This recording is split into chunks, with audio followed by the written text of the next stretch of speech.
All right, welcome back to Long Island's #1 pro wrestling broadcast, Monty and the Pharaoh, seen only here out of Indie Music TV from Ronkonkoma, Long Island. At the board is Matty Ice, our super producer. Matty, how are you? Fantastic. Matty's a trooper, gentlemen, because he just is? had a bunch of wisdom teeth pulled out. Yeah. Do you feel any less smart now that you've lost your wisdom teeth? Yeah, after the surgery, I kind of felt just totally brain dead. You still got one left? Yeah, I still got one left, so I have a couple brain cells. You might want to hold on to that one, dude. We need you. Yeah. I got to give you a lot of credit, man. Wisdom teeth, that's a rough deal, man. That put me out for like a week when I was in the Army. Yeah. You're an Army guy and I put you out for a week. For about a week. Really? My dad said the I went same right back thing. to work. Did you really? But I don't work nowadays, so I really can't say too much, can I? If anyone didn't know, this is the Army to the right of me is the star of the show, Mr. Jimmy Farrow. Jimmy, how are you, buddy? Good morning, ladies and germs. How we doing? Last week we had Jackie the Joke Man Martling on. That was great. What'd you think? Yeah, Jackie. Jackie's awesome. Jackie's hilarious. Fun to edit, too, Did for he meet the you, cable Did he meet version. your expectations? Yeah, he did. He's awesome. Love Jackie. That was a home run once again. Good job there, Mike. Are you a bigger fan of Jackie or Howard? Well, that's not fair. Why do you do that to me all the time? You know I love Howard. I love them both. Am I allowed to like King Kong and Godzilla? Is there a problem? No, you're not. Although I know you're a Kong guy. That's right. Blah. We lost Hank Aaron this week. Wow, I didn't know Thoughts you were on Hank? Did not know you were going to hit me with that one. Of course. Wow, you suck. You know when I think of Hank Aaron, you know how old we aren't. I say that. I think of baseball cards when I think of Hank Aaron. Remember when we were kids? I mean, you put the baseball card on the spot. Now, Hank Aaron didn't play around here, of course. Right. But I always paid attention to him. I remember when he passed Babe Ruth. And, of course, being the son of an accountant, I checked out his at-bats, and I saw that it took a couple more thousand at-bats to go past Babe Ruth. So, of course, I had this chip on my shoulder because I'm a Yankee fan. But Hank Aaron was an ambassador. Hank Aaron was the most consistent power hitter as far as longevity goes. I do believe in the history of this game because although he never was a 50 home run or a 60 home run kind of guy, if you look at his stats, it's 2 decades worth of 35 home runs plus year after year after year after year, plus the championship, plus playing with the great Eddie Matthews and Warren Spahn and all those guys. Legend. Do you think Hammer and Hank took the juice? No. Did they even have chance? juice back then? Maybe orange juice. They had, well, I guess they had some stuff. Reggie referred to amphetamines. Reggie Jackson said that amphetamines seemed to be the drug of choice for the ball players during the 60s, but I don't think Royds was I don't know. really- I think it's funny when we get to our special guest, so. we'll maybe talk about this, but I think it's funny that some athletes rather admit that they take amphetamines or use cocaine and admit that they've taken That's true. Steroids can sometimes right? be a bigger curse word than, yeah, you're right. You're right. Some athletes are very protective about that sort of thing. All right, well, we'll be right back after this commercial break with our special guest, MMA and pro wrestling legend, Dan Severn.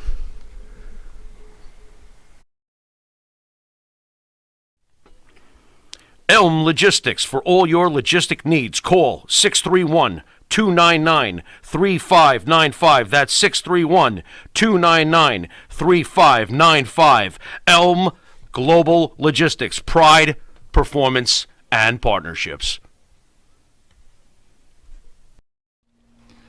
Jimmy, I got to take a dump. What? No, I mean I need a dumpster.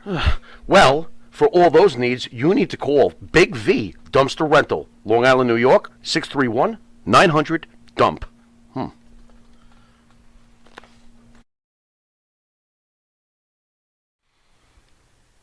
The Monty and the Pharaoh Show is brought to you by... Because wine is your second favorite 4-letter word. California wine, New York attitude.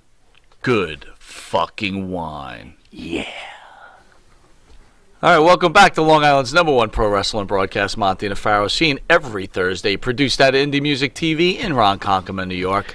Yep. Monty and the Pharaoh can be seen on YouTube, Monty and the Pharaoh page, Facebook Live, Monty and the Pharaoh page, iHeartRadio, Spotify, Anchor, Pandora, Twitch TV, Monty Nefaro page. Channel 115 every Tuesday from 7 p.m. to 7:30, and then on Saturdays on Channel 115 at 6 a.m. to 6:30 a.m., and on Channel 20 in just a few hours from now at 1:30 in the morning. Faro time. I want to thank the band Wisteria Hall, who sings the theme song for Monty and the Farrell Riding High, led by my co-host Jimmy Farrell, along with his partner Bart Griggs. Yeah. You can download Wisteria Hall's music off of Spotify, Reverb Nation, or where music is sold. But let's get to our special guest, our honor, the great Dan Severn. Dan, thank you for coming in. Thank you so much. Thanks for having me. Very rare appearance, you coming into the Northeast, Well, right? I don't get out much these days, you know. Yeah, well, how are you holding up these days? I'm I'm still killing it. Still killing it? Oh, I'm still killing In it. front of live audiences? Well, How are you pulling that off? No, it's I Okay. go by a little bit different set of rules right now. Okay. What people don't. What's okay? Have you ever watched the movie Fight Club? Yes. What's the number one rule of Fight Club? What was the number What is one it? rule of What fight? is- You're the fight guy. Tell me. Don't talk about Fight Club. Oh, there you go. That's right. So you So- can't talk about what you're doing. Exactly, but Dan, how old are you right now? Wait a minute. 62, going on 63. And you look like Well, fantastic. it's only because I put in a fresh coat here right now. Okay, Oh, yeah, it's like it's everything is white. It's snow white here right now. I mean, eyebrows, mustache, hair. I'm just glad I still have something that I can throw a little bit of product through, and I would actually give a shout out to them, but they're not sponsoring me yet, so we'll work on that. Look at me name. Well, maybe they'll sponsor us. We'll be all right. There you go. It keeps the mustache looking dastardly. Look at you. Dastardly. Yes. Is Pretty Muttley coming too? Dick Dastardly over Muttley. here. What? Yeah. Well, dastardly gives you triple points and a crossword puzzle most of the time. Oh, So. nice. So let's jump right into politics. You're happy that we have a new president of the United States? Can I? He's like, oh. Oh, listen, you only isolate yourself from half your I audience. like to drive around this one, Dan. Can we just go right on to the next question, because I don't think there's anything. I like to think of myself as a positive, rather effervescent Right. type of individual. Right. So I would simply just say, next question, please. Yeah, Because I yeah. try to be at least fair. kind. Yeah. I try to be kind. Yeah. Right now. Besides, there's nothing positive involved with politics. I got you. We live in a world right now that there's some people that need to be taken out and Ugh. publicly flogged. Oh, yeah, well. Good old-fashioned publicly flogging Yeah. or something like We'll this. discuss Bring the- back some old school stuff. We'll discuss the list off the air. Well, Okay. Yeah, that's you're from Arizona, right? Well, no, I'm born and raised Michigan, but I went to college at Arizona State. So I lived for a decade out in Arizona from 76 to 86. First 5 years as a student athlete, and then the second 5 years as a wrestling coach.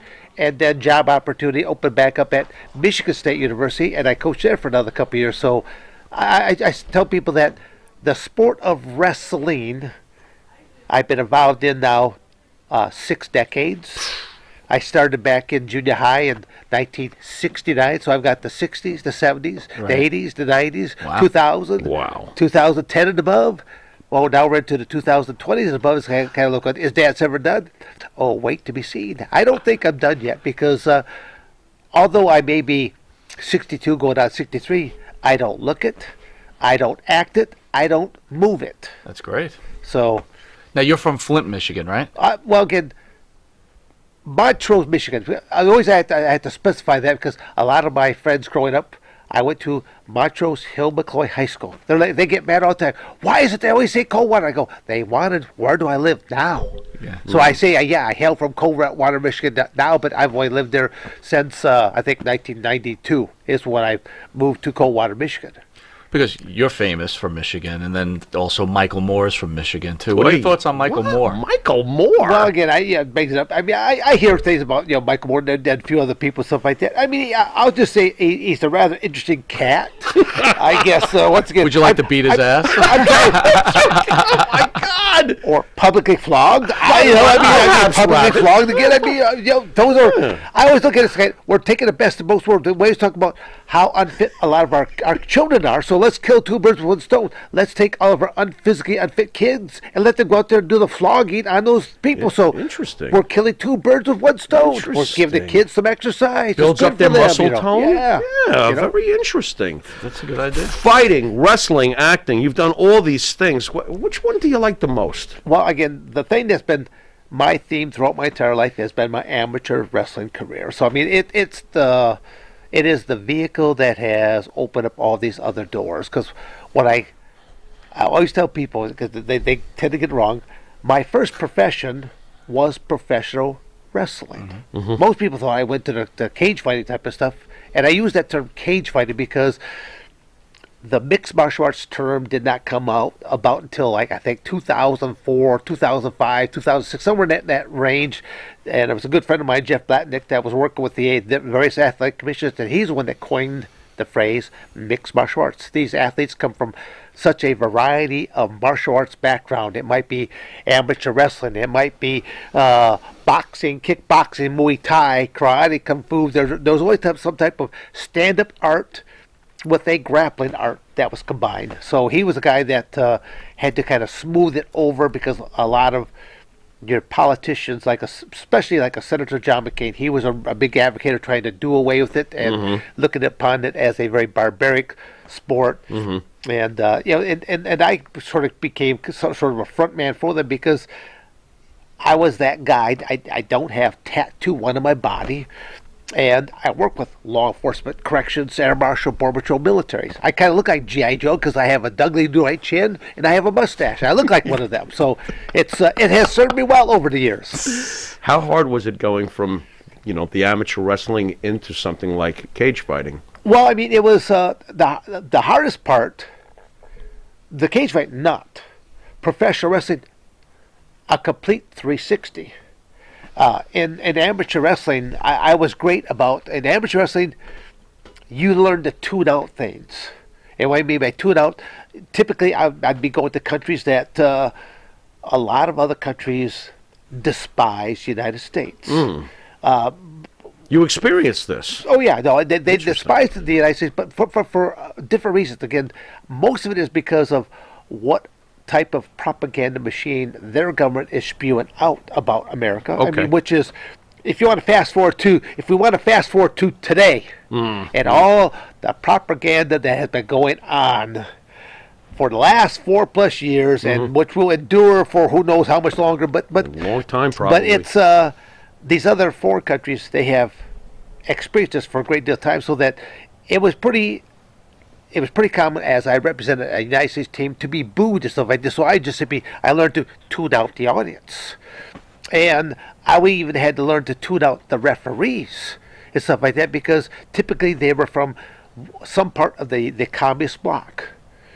And there would always be 3 referees. There would be a main referee on the mat itself, but then there'd always be 2 side judges. In order to actually score points, 2 out of 3 of the judges had to confirm, was that a 1-point takedown? Was that a 2-point conversion here? Was that a 4-point throw? And you had always had 2. There would be a lot of times there would only be 1 referee calling it, and then as you looked over to one of the side judges, the side judge would be either tying his shoe, looking the other way, stuff like this. Getting coffee. Again, Okay. but then but when the Russian opponent or whatever, fortunate that you're going to get that rep that came from that communist bloc, they would be getting their points. So to be screwed over, to be booed, was pretty much commonplace. So half the time I said, when you walked out there as an amateur wrestler, you had to not only beat your opponent, but you had to beat 2 out of 3 of the referees on great. top of that. Right. Now, that's a big difference between that and now professional wrestling. You're looking for a certain reaction from that crowd. What is your persona? If you are that heel, I want that negative reception from the crowd. If I'm that baby face, I'm looking for that positive reinforcement, the cheers, the yays, and the whole nine yards like that. The referee is working with all of you. Sure. Because they don't want to see this. So they're part of the show. So I had to rewire my brain an entire 360. But what I tell people that my first profession was, I was a professional wrestler first.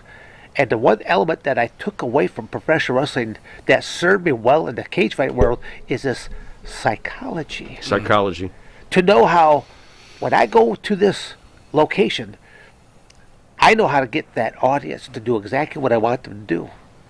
To get them to like me or to hate me. And to get them to hate or hate the match. To where now, as they are booing and enjoying the match, How is that affecting? It's not going to affect me. How is it going to affect my opponent? And all of a sudden, they're like, come on. I'm thinking, dude, I can come to you. You can come to me. I have nothing but all night, because these were unlimited time matches back then. It was just until you were either unconscious or you're tapping out or your corner was thrown in the towel or something like that. So I always say that I think everybody should take at least one semester in professional wrestling training to understand the psychology aspect, but then also understand the marketing aspect, because you have to be a marketing machine in that industry. So there are, although I always tell people that it is probably the very worst profession I have ever been involved with, but I have met some wonderful individuals. Now the turds outweigh the wonderful individual. Well, you'll find Was that a tag team? The Turds? Dan Severn doesn't like to curse. Gotcha. So if you get labeled a turd by Dan Severn, that's almost like the big There we F go. bomb there or something like that being thrown on you there. Interesting. Okay. So, but it's Okay. I like to think of myself as a more sophisticated beast here right But now. that's No, dastardly. My partner was Dastardly. actually calling you the Bruno Sammartino of the MMA world. I believe he is. now I believe you bring he is. that up. There's if I can hold you for a moment, I like to tell a story. Out of the blue, Bruno Sammartino calls me up on my cell phone. Now, I had never met the man at this point. And this is early in my career when I'm just running with the NWA belt. And I'm doing stuff with the Ultimate Fighting Championship and stuff like that. I don't even think I was with the WWF yet. Okay. Again, now known as WWE. And he calls me up. Out of the blue, he goes, young man, I hear all the good things that you're doing. Keep up the good work. I like what you do with the NWA belt. Bring back the prestige and stuff like that. I'm thinking, so when I finally did go to a convention, again, I don't know where it was at. I heard that he was going to be there. I went out of my way to go in there to meet him and to shake his hand and say thank you. Because, like, did he have to do that? He didn't have to do that. So that was great. Now you have an advantage, right? Because true tough guy in the world. Okay, what do you mean? Advantage of what? Well, Okay. Elaborate, Mr. Monty. I'm going to elaborate on 2 points because it's Quite the it's a advantage. double-edged sword. Quite the advantage. You are a true tough guy, right? So Oh, yeah. you go into a situation in professional wrestling. You kind of. Am I pinning him? Well, I can't Do I get imagine to him pin him? being nervous, right? Because again, God. Help. people are shitting a brick. Sure. This is Dan Severn. Sure. On the other hand, for example, hate to call out another broadcaster, but then you have to do jobs for like Hannibal, for example. No. How do you handle something How like did that? you- A true tough guy who has to sit there I see- and do I see how a this is job going. You for like Hannibal. you must like him a lot or something. Now- What the? on earth? Let me. I'll put it like this. When I was first working, Why, when I was Dan? first Why? working with the WWF, Yeah. Okay. it was rather interesting because like the first few weeks, as again you'll find it hard to believe after this is all done because I talk, and there's a lot of people that before they ever seen any of my interviews are like, dude, we didn't know you talked at all. You just stay back there and you scare us. Well, Right. Typically, I'm a quiet person. I am normally a quiet person. You ask me a question, I will give you a very thorough answer. But because it's so thorough, you'll be like, going, you already have half a dozen other questions. I mean, literally, you could come in here with only asking me one question at the beginning of this interview.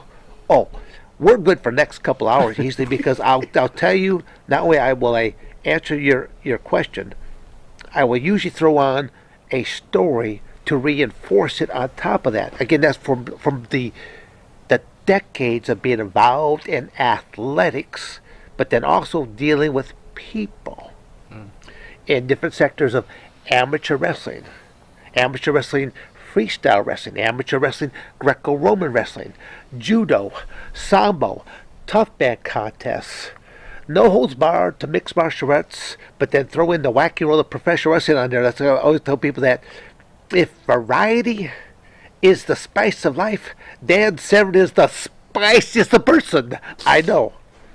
Because we're dealing with all those kinds of people. I think he's trying to get you to forget your question. How did you put this guy over?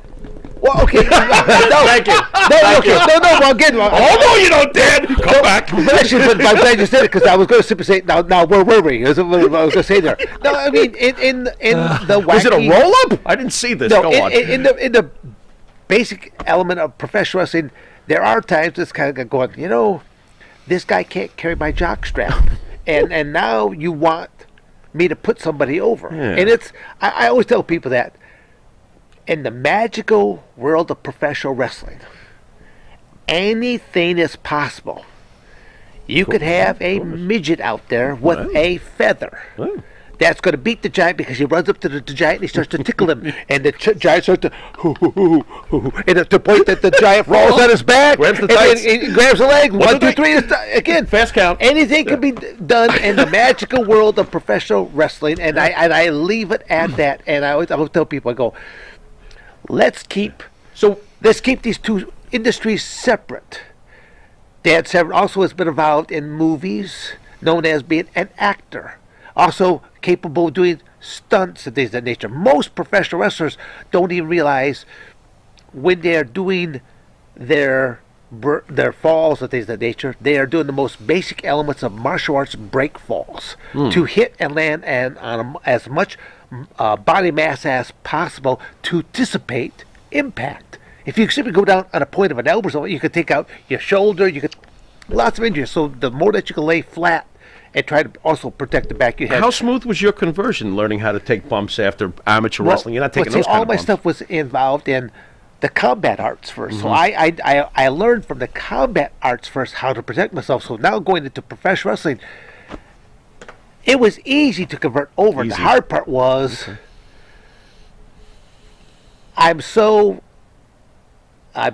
concerned about your safety that I'm like a pipe wrench. More than one type, they're like, dude, lighten up, loosen up. I go, but I'm afraid with the cocoa butter, whatever you got on, or the whatever that's going to make your muscles shine. Baby oil. I may lose my grip on you. Yeah. And literally, sometimes I have to pipe wrench down on them because if I do something wrong, it's not me who's going to get hurt. You're going to get hurt. And ironically, in all the things I've done, between professional wrestling and all the different types of amateur wrestling I've done, the safest thing I've done is cage fight. I've been hurt far worse in my professional wrestling industry. Not at my hands, but whoever I was in the ring with because they did not know how to execute something properly. They went to their training and then they ceased. So if we want to put that in today's political realm, you got all this defunding of law enforcement things of nature. No. What you need to do is put more funding into law enforcement training, but it's got to be with the ongoing. And again, only because I work in that industry, working with them, I know that the most training that they'll ever get was when they were going through the training in the very beginning. That was almost like military of what they had to do. But once they're done, there's no more requirements of their weight or their cardiovascular, and now you've got more and more officers that are pushing 250 plus, 300 pounds plus. So is there going to be a foot race or anything like that? No, there's not going to be. They'll qualify with their gun, and they may want some pepper sprays, and maybe a taser, things of that nature. That's about it. But there's no ongoing training of hands-on, because the reality is hands-on is going to take place even if it's just a drunken disorderly. So again, I'm going to just, no, there's more money, but then also have some standards, but then I'll say that have standards in the United States, and that means everybody have standards and don't be a sellout. So you can put that right on the books right there. Am I happy with today's administration? No. What that guy did, Biden, what he did in the first 24 hours, what he has done to set our country back, and will he feel the repercussions? No. He's bought and paid for. He's a puppeteer. Do they ever? So, but no. There are some people that actually care. You think Donald Trump cared? Yeah. Yes, they did. Interesting. Again, I'm not a full-blown Trumpster or something like that, and people will be sitting back to do it. I'll tell it to you like this. I once got bashed for being a racist because this was when Obama was in office, and I even voted for Obama, but the person did not know this at the time. But again, when you vote Are you voting for the best candidate? No, you are voting for the lesser of the two evils, because no one's going to meet everyone's fancy as they walk up there. You're voting for the lesser of the two evils is what you're doing. So basically, Sad but true. The thing that I got heat on was I did a post, and my post was I went to the gym this morning and I had one of the best workouts of my life, and I have President Obama to thank. I was on the elliptical machine as I was watching the TV and listening to his speech, and the more he talked, the madder I became. And that elliptical machine will never be the same, much like our country. Wow. And I had anyone who knew me, they're like, "Oh, kudos, that's it. kudos, Now you're in kudos," trouble. stuff like that. But no, That's it. only one person. That's all it takes. Hits me with the race card, and There you go. I ripped him up one side and down the other side. And then as I got towards the end, I go, and furthermore, you may want to ask some of my black brothers. That's right. I have black brothers from Arizona State University, and furthermore, I'm the first white guy ever to be inducted into a all black fraternity. So what does that speak about Dan Severn? Dan Severn doesn't hate anybody by their race. Dan Severn does hate stupidity, though. Well, yeah. And that's a brotherhood that yeah. I will always hate, Yeah. irregardless of your religion, irregardless of your skin color. Stupidity is stupidity, and I have no grounds for it. And right now inside the United States, we are a stupid world. And ironically, stupidity is not racist at all. Stupidity is No, an equal opportunity giver. all the way around. He'll give it to anybody. Yeah. Good old Mr. Stupidity. Yep. Dan, you think you were a better cage fighter or a better amateur wrestler? Ooh. Oh, amateur wrestler by far. So, Well, again, I'm just because I so much more time vested. I mean, I started my cage fighting career at 37. Who starts a cage fighting career Yeah. at 37 and then goes for 20 years beyond that? Yeah. Dan Severn does. I always tell people, find somebody else. Keep going on, because I want to. It's not that I'm trying to put myself over. I always tell people, I'm not here to be braggadocious. I'm here to grab you by the scruff of the neck, and I'm going to shove your face into a cow pie of reality. Because is there anyone equal to me? No, there's not. And you just keep the questions coming. Well, I'll answer them. I would think winning 13 amateur championships would make me think that way. That's such an old moniker There's that more. was in there. Oh yeah, isn't there? there's How many are there? How many championships amateur wise? Let's get it easily 100 plus. Now again, when I say 100 plus, there's 100 plus state, national, and or international titles and or records to my credit. Now I'm being pretty boastful saying this on the air, but try me. Yeah. So I got facts. And you're figures part of that fraternity. I know this is a little later on, but did you know Dave Schultz or John DuPont? Yes. Oh yes, yeah. I actually have an old John DuPont wrestling outfit warm up, because I did represent Team Foxcatcher. Right. Okay, I represent that team on one occasion. I was with actually a different club known as Sunkiss. They were known as the Sunkiss Kids in the very beginning. Then they just came down to being known as Sunkiss. But I knew Dave Schultz. Very, very incredible talent. And actually, both him and his brother Mark, both phenomenal individuals. Dave transcended in other ways, the way he could speak the language and get along with people. Were you shocked over the DuPont murders? Oh, well, of course Murder, it was. not I mean, murders. because you don't ever expect something like that out of left. I mean, did you know DuPont at all? Was he No, crazy? they were trying to recruit me at one point in time, but then when I called some of the wrestlers, and I kind of heard some of the stories that were going on, I'm like, why are you guys there? Still, if this stuff is true, Right. And they're like, well, dude, we're being paid. I'm thinking, oh, well, okay, but is that still right? No, wrong is still wrong.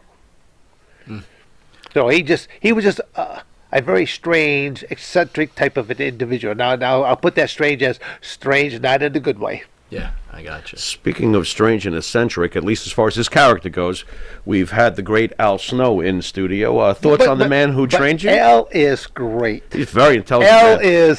He's very hilarious, but at the same token, very knowledgeable. And still, yet someone that the WWF/WWE did not realize the talent that he had. He was great. Yeah, no, I tell people that he could put on a match with a broomstick, and actually did do a match with a broomstick one time, and put the broomstick over. With all respect, Al Snow, I do not think he had the charisma that was needed to be a top-level professional wrestler. Ooh. Well, Charisma? I will. The Rock? I will. Come on. Yeah, no, I'm gonna. I will go on the other side of the fence right there. I will stand up for L. Unless it's like the WWF did not know what to do with me. At the same token, I was a Brock Lesnar 20-some years before Brock Lesnar ever came along. Yep. You know, but it's kind of like you didn't. I'm not going to be the spokesperson, but you pair me up with a Jim Cornette. Let him be the spokesperson. Yeah. But that's what I said. That was just a missed opportunity, and you know that's. You can't go back in time. You just continue to move forward. Was it because of the potential skits or would get angles?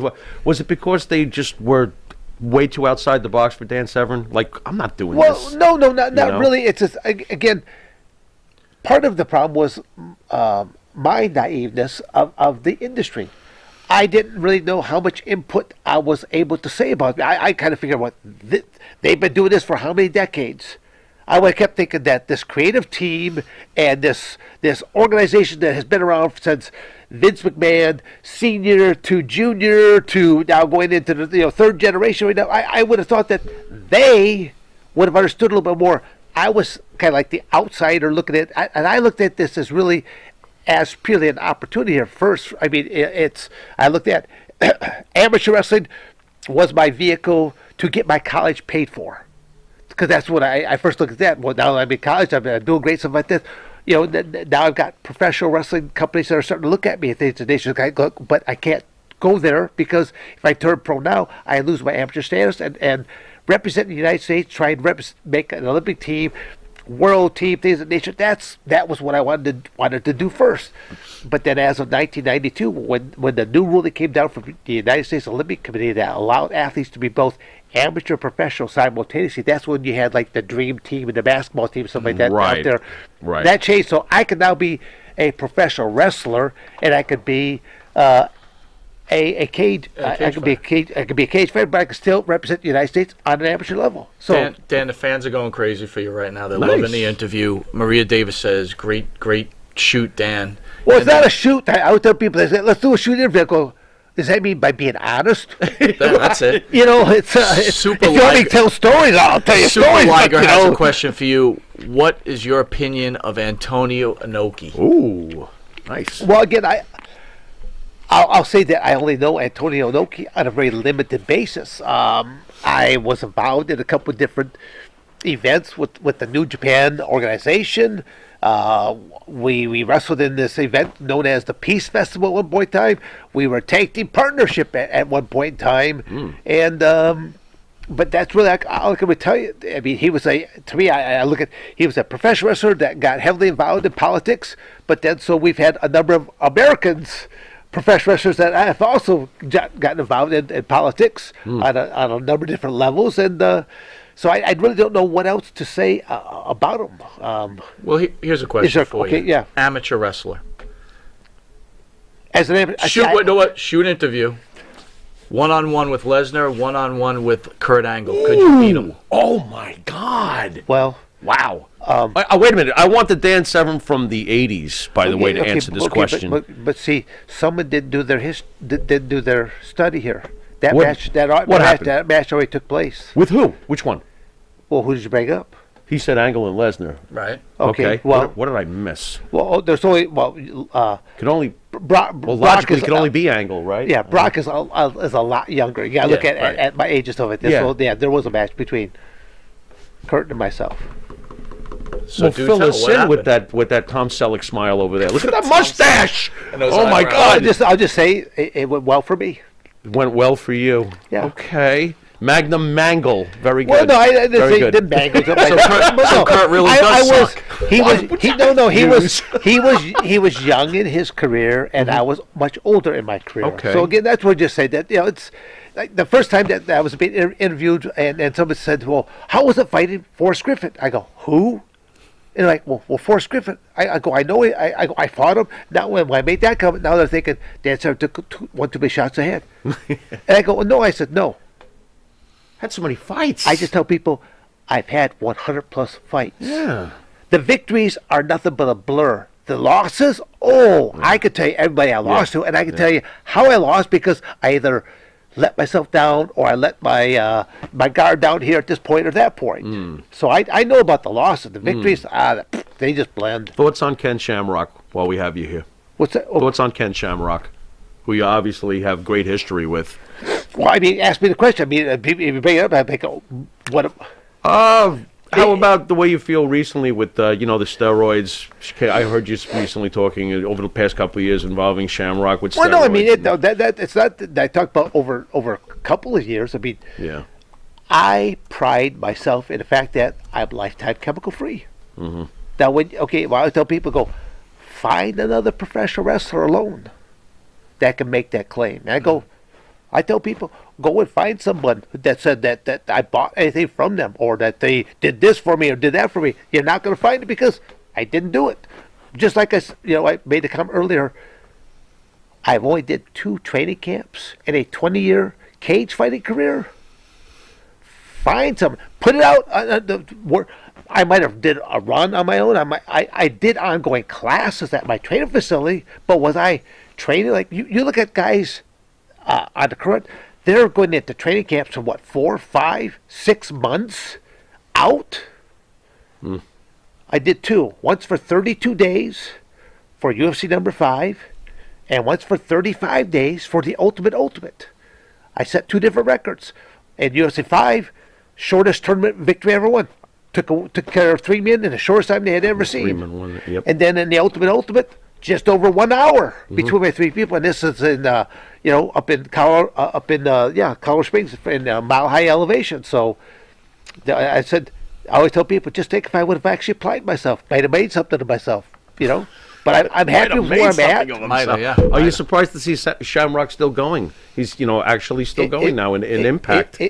Is he really? He really is. Oh, okay. No, he really is. I'm surprised. I've seen a couple of the matches that I don't think I'd be really all that proud of. But that's again. You're doing great, Ken. But at the same token, I will always razzle him a little bit because people are like, do you really have heat with him? I go, do you? Do I really have heat with him? No. But I will. Okay. I will keep him in check. Oh. Because do I want people to put him in comparison with me? Hell no. Are you guys crazy enough to possibly get back in the cage one more time? Any shot? Maybe there was supposed to have been a 3. Yeah. But not talking about with Vince McMahon. No, there was really supposed to have been a number 3, and actually it was all set up, and the contracts were signed, and yet somebody got a boo boo, and somebody got a boo boo. Somebody 10 days out. Oh, come on! Comes up with the boo boo. But wasn't that when they tried to wheel tank Abbott in? Okay, you go, you fight. Yeah, I can't do it either. Well, you know the story better than I do right now. I'm aware of that one. Yeah, but the thing is, in that same boo boo. Before they even came to take App, they actually came up with a couple. And one of the guys that they came up with, I had to say, I go, you do realize this guy is deceased. What? I go to be one of the easiest matches I ever walked into. Okay, he'll be a no-show.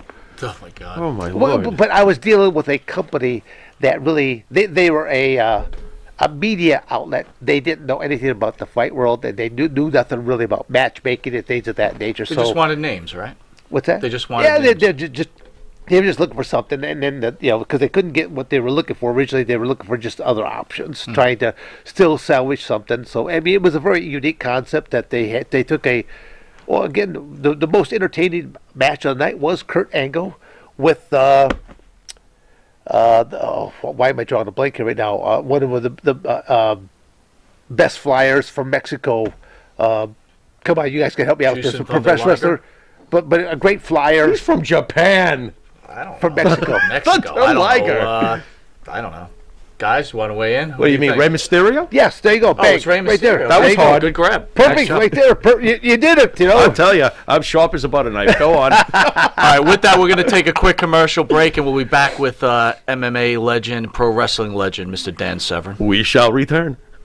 Butter knife. That's right, folks. Canine Corral. for all your dog daycare and overnight care. Call 631-549-1544. That's 631-549-1544.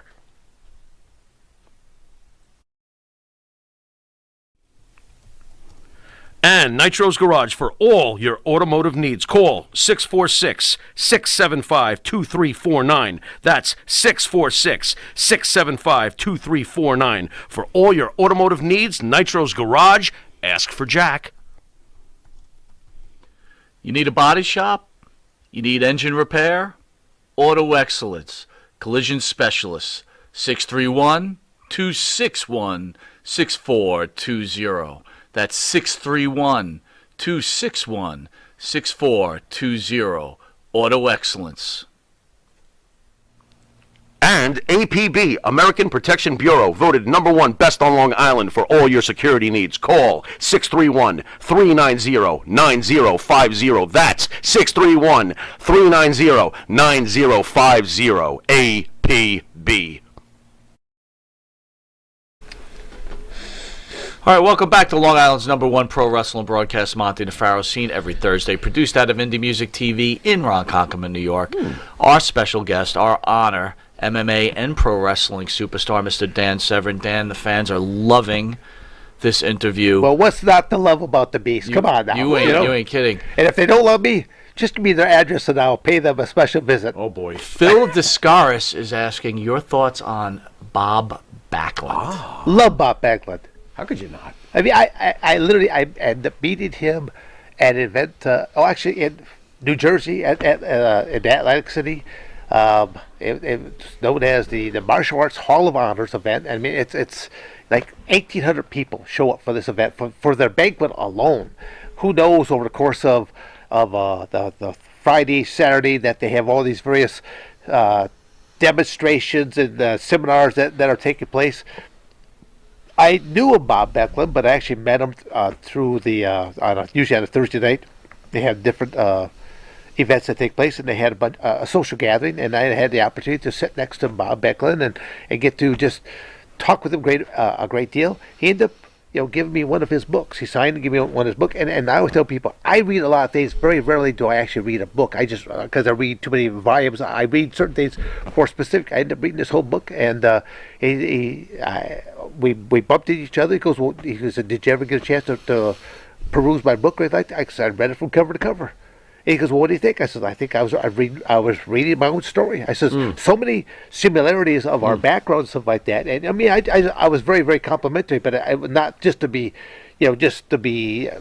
saying niceties to him right there. I really strongly that there's a lot of similarities between the two of us. Is that the book that you spent a couple of summers ago calling me every day? I'm on chapter Fantastic 5. book. Oh, Incredible it's book. great. Yeah, Incredible well, it thing. is. I mean, but he was ahead of. I think he was ahead of his time at the time. Really?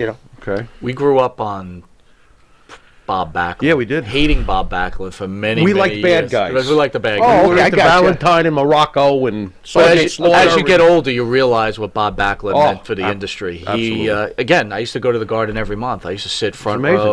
row, and It's amazing. But again, he was one of these guys that I can relate to because he was such a technical machine out Yeah. there. He just Oh, yeah. he knew how to yeah. wrestle and things of that nature. yeah. And whereas a lot of guys they don't. And he was over for all the right and I reasons. got to tell you, for we those used to hate reasons. his interviews, but as you get He's- older, you he's good. appreciate He's actually his interviews. They were He's- incredible. Especially when we would get mad. Bob Backlund mad? Oh, boy. Oh, yeah. Well, the funny Gosh, part is Dolly. because he'll put on that suit and that tie, and then he'll start raving and screaming like a madman or something like this. It's like such a contrast. But when you get to really know, he's very down to earth, very likable individual. Absolutely.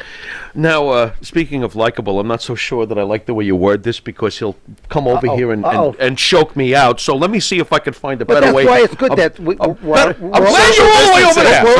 Hey, over there. I'm on my Prozac today. We're okay. We're okay there, guys. Great. Two guys with Prozac bouncing questions and answers. Wonderful. Holy imbalance, Batman. But we're only good for about another, because my Prozac will be wearing off. It's running out. Oh no! Dan, was there ever a fight where you were actually, beforehand? I understand maybe you get butterflies. I would assume that. Was there actually ever an opponent that made you go beforehand? Man, I better be careful tonight. Anybody? Oh well, I mean, as you were asked this question, a couple of thoughts were already coming to my mind of a question that had been asked previously. Okay. And I guess the wording was there anyone that I went out there with ill contempt for? And yes. Yeah. How about weary of their capabilities of potentially injuring you? Well, no, but there was there too. Like, for example, Tank Abbott. Tank Abbott? For one of the first times I ever saw Tank Abbott, I saw him knock out like a 400-pound sumo with one punch. But the part was, okay, that was like, okay, he clocked him. But the part that really that got me was as his opponent laid there, his body just stiffening on up in his toes. I mean, what is known as involuntary, I call it the chicken flop. You can't, it's involuntary, but your body all stiffens on up and you start going to shaking that motion. While the guy laid there helpless, defenseless, Tank Abbott went down and struck him again. Hit him again. In the moment that he struck him, I'm like, oh, I think my mind, I'm like, you son of a bitch. I can't believe what you just did. I go, how can you call yourself a martial artist or any type of person like that? I'm thinking, one day if I should ever get you inside this cage, evil will have begotten a greater evil, because I could turn on things that most people only wish they could turn on. When Shamrock backed out, did you request Tank Abbott? When Shamrock backed out, we almost had number 3. Oh, no, because I'm just curious how Tank Abbott became that guy, because you must have been like, oh. No, because I had already done Tank Abbott right. at that point, because I had Tank Abbott in the Ultimate. In the Ultimate, right. He was match number 2. Okay, right, that's true. When you went through all those guys that night, my bad. Yeah. I got you. But same token, it was. You would have been more than happy to hit him again, though. But okay. Not really, because I mean, I look at a lot of things as just one and done. I mean, what I did to take on that night, I mean, I did one of the most humiliating things. There was like I took him down and I punished and beat on him for almost 20 minutes. And the only reason that I tell people that I had already been a professional wrestler, so I know how to put on a show. So I already told my corner men, keep me a track of time. I go, when we get down to the 3-minute mark, scream out 3 minutes, but make sure you scream out and I acknowledge you somehow that I heard you. Because at the 3-minute mark, I will allow him to get up off the ground. And I'm going to then, because my whole goal was I wanted to pull off a belly-to-back suplex. Oh. In the final seconds of the match. Because not that it would have really hurt Tank. Well, maybe. I doubt it. I think he would have just bounced a couple times. He would have got it back up swinging because that's his MO. Right. But I was already a competitor and an entertainer simultaneous. But then also because I understood the psychology. And what would that have done for Dan Severn's stock to pull off a German suplex in the final seconds of the credenza of the symbols? Yes. That's what I was looking for. Wow. But he held on. He literally, you'll see him holding on the cage as I tried to grab him and try to. Couldn't you whispered in his ear and been like, "Hey, look, I'm trying this German suplex." I tried to give the office. He just wasn't buying it. No, at that point, no, wasn't buying it. Let me throw a drop kick, will you? Who's your best friend in either MMA or pro wrestling? I mean, it's. Do you still have any friends? I've met. No. Oh my God! That's the last round. No. There's a lot of people that as they've got to know me, they like me. Because I always tell people I'm not going to bullshit you. If you want a straight answer, are you ready for the straight answer to come back? Because that's why I tell people I have no future politics, because the answer is going to hurt your feelings probably. And there's a lot of athletes that come to me because I own my own training facility. I've heard every story in the book, and they all want to pursue this, but what you tell me, I see their lips moving, I go, I just have to, pretend, actions speak louder than words. The bottom line, what you're saying is a total contrast of what you're doing. So, people suck. As a whole, people suck. Agreed. They say one thing, but they do something else. I say very little. I get over very big because what I do say, especially in the wacky world of professional wrestling, it's the easiest industry. I kill it in that industry all the time because I simply say what I'm going to do, and then I somehow magically do what I just said I was going to do. But that in that industry, that's like, oh my God. I'm just curious, as far as, you were given Jim Cornette, so you were given a mouthpiece. Did you ever want to speak for yourself Well, and again, in the beginning, I really had no say so in a lot of this. I was actually glad, like earlier the question, Jim allowed the NWA belt to be bestowed upon me through a Smoky Mountain. So I'm very appreciative for them. And I really did not know that much about Jim Cornette at that point. And I started paying more and more attention because I'm getting more and more involved in this industry. So I'm trying to educate myself along the way. And then, being paired with him. And he would come out frustrated from the different meetings that he would have with the other people that are injected all their different ideas. He would come out, because I'd be in the cafeteria, because you had to show up to these Monday night shows so early in the day. I kept wondering, why do I have to be here basically by noon? And a show doesn't start until like 9 o'clock that night.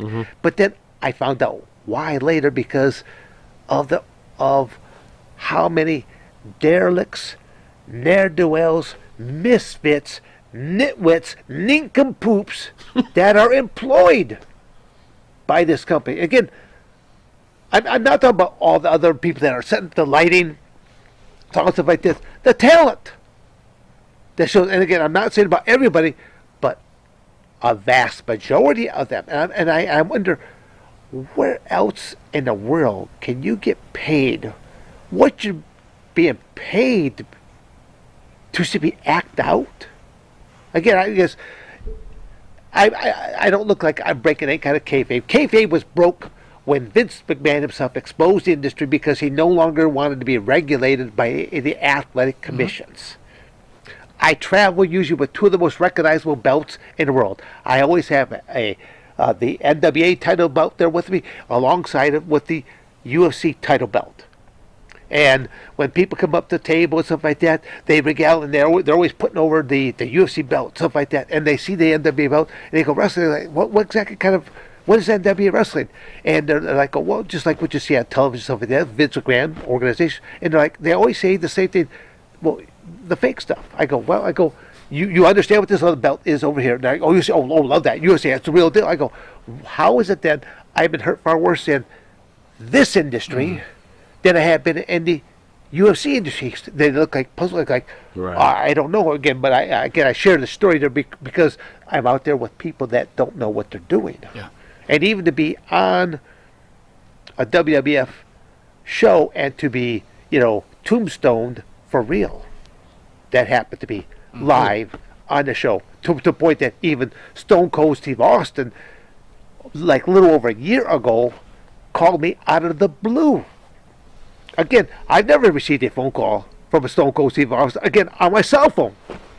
But out of the blue, he's like, brother, he goes, this is Steve, and he goes, I know we never really talked much when you, back in the days and stuff like that. He goes, but recently someone shared a video with me. He goes, and I have to call you on that. And he goes, are you okay? You got dropped on your head, huh? Yeah, and he goes, because it was the same person that basically ended his career of the surgeries that he had to have. So we're talking about Owen Hart? Yes. Yeah. So were you saying Owen, was he unsafe? Well, I mean, when On that particular move. on that particular move, yes. Again, that's probably the best way of saying it right there. I mean, there was, you're not supposed. What is the whole premise of professional wrestling? You want things to look as real as possible, but knowing that how many times a year are you going to be doing professional wrestling matches? Now, I would have loved to have been involved in professional wrestling back in the territorial days, prior to the internet era ever coming about. The internet era, in a lot of ways, has exposed. They pulled the curtain back. Yeah. So that when you could have worked with the same guy 100 different times in the same year. Sure. All over the country, all over the world. Sure. To where it's like, you and I are getting in the ring there tonight, the Pharaoh, and we're just simply knowing that we know the routine. We do? Yes, you we do. beat me to a pulp and we ring the bell. We know exactly. When I go for the poke in the eyes, you put the block up. You know. Okay.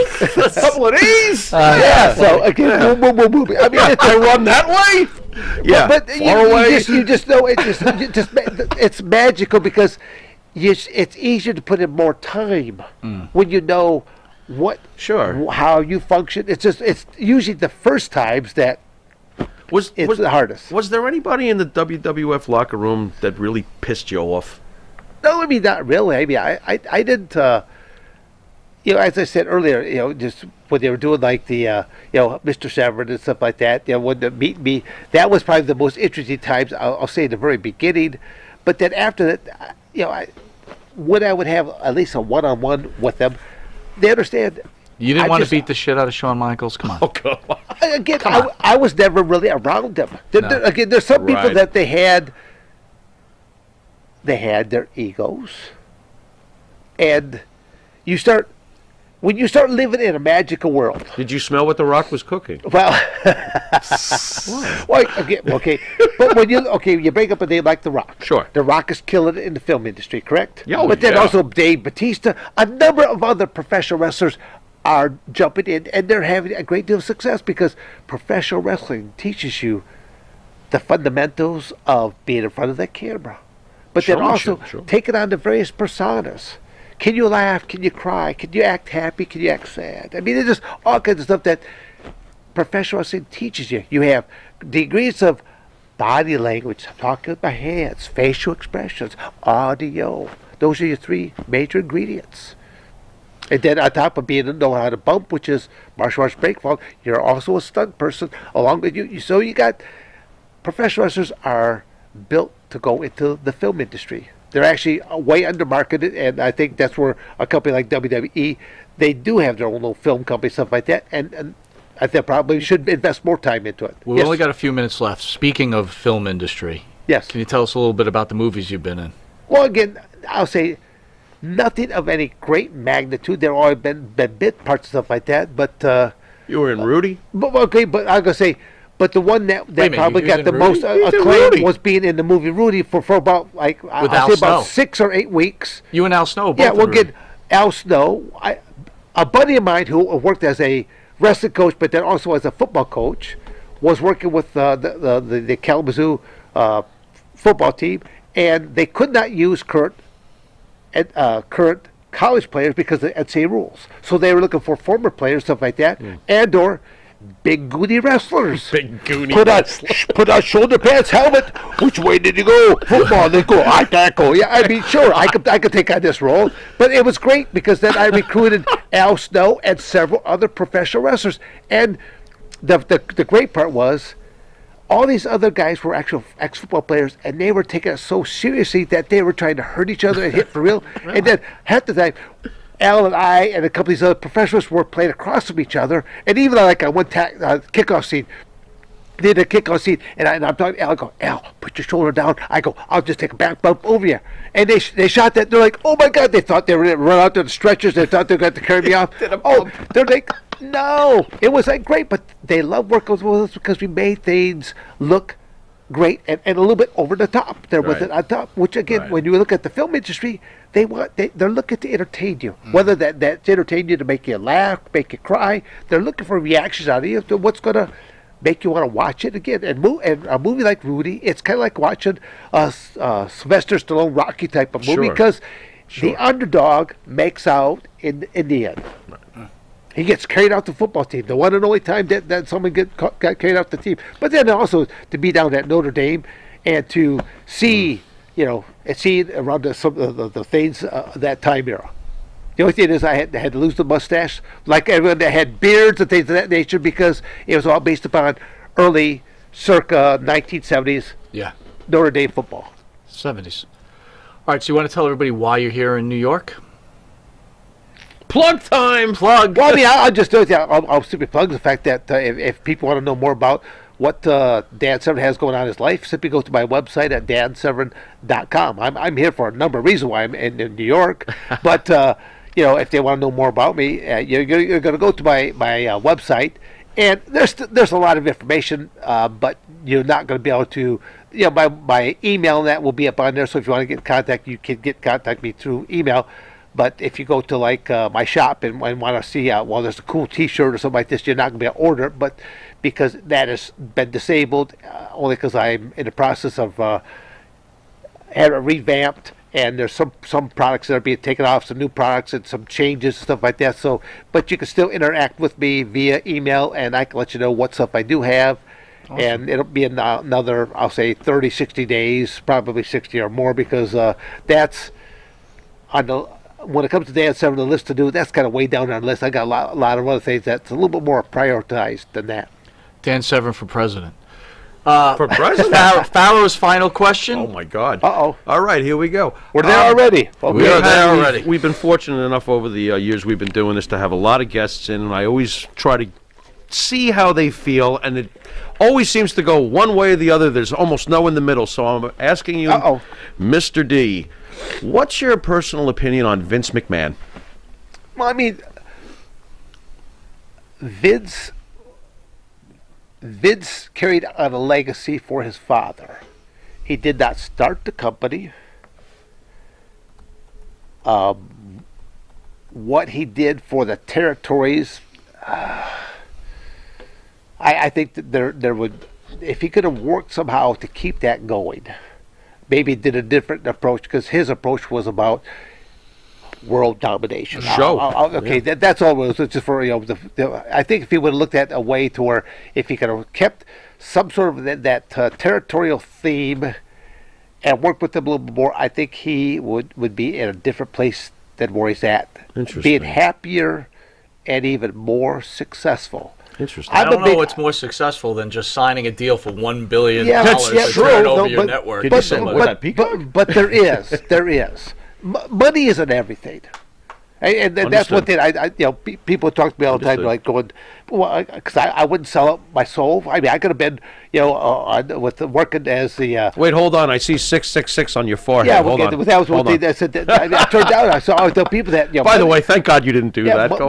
Thank God. But I protect who I am, and I didn't want to be precocious. So again, that just money isn't everything. There comes a point in time that I here's a cliche I use all the time. You have two halves of your life. In the first half of your life, you're going to destroy your health while trying to accumulate wealth. Interesting. Okay. In the second half of your life, you're going to start spending that wealth trying to reacquire your health. I think he's got a point. Sounds like my life story. I think he's got a point. And in the end, you'll give it all away because you can't take it with you. That's right. You're right. Wow. But most people don't get it yet until they have a scare, maybe a heart attack, maybe a stroke, maybe something to where their doc says, hey, you've got these health issues going on. You better straighten up, otherwise we give you another 3 to 5 before you check out. Like, what? But again, that's the reality here. So I'm a big advocator that health and wealth go hand in hand. Yep. Can't have wealth without health. Hard to argue with that, man. All right, this has been an incredible interview. Thank you, Mr. Severn, for I gracing appreciate us you guys with, having me out there. coming Hopefully in. that might dispel that the beast is not a beastly animal, but he's a thinking machine. He goes way beyond that. He's way beyond the beast. Well, yes, but He's more than the just same a beast. token, if needs be, sometimes. Or here, on this other last little story, I was at a business luncheon. And these guys, I mean, they're all execs, suits, ties, stuff like that. I'm the guy that shows up in just a nice pullover T-shirt, I'll say. And as we're talking, the gentleman that sits right to the right of me was such an arrogant shit. I mean, he's bashing guys left and right. I mean, didn't say nothing against me yet, but it all depends on when this conversation. But he's cutting everything down. And then finally, I had my fill. So I leaned in on him, invading his personal space. Invading his personal space to where he had to back up to, he hit the back of his chair and he could not back up any further. And I go, let me ask you a question here. When's the last time you had a good old-fashioned ass beat? Oh, man. I said, by the way you're talking, you're way overdue. And I go, gentlemen, this meeting is over. For me, this asshole only represents money. I can get money anywhere I want.